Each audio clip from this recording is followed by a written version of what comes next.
औरत का सर पर जूड़ा बांधना।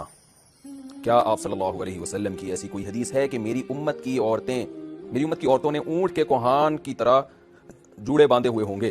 तो क्या औरत के लिए जोड़ा बांधना जायज़ है? अगर घर में गैर महरम ना हो तो क्या इस सूरत में बांध सकती है? नीज इस हालत में नमाज हो जाती है या नहीं? अमतुल्लाह साहिबा, इंडिया से।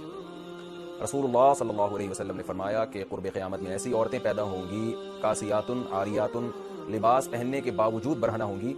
और फरमाया रुऊसुहुन्ना का अस्निमतिल बुख्त, उनके सर ऐसे होंगे जैसे ऊंट के कोहान, जैसे ऊंट का कोहान उठा हुआ होता है ना, तो ऐसे सर उनके उठे हुए होंगे। इससे साफ पता चलता है कि औरत के लिए सर के बाल ऊपर की तरफ उठा के रखना ये नाजायज़ और हराम है।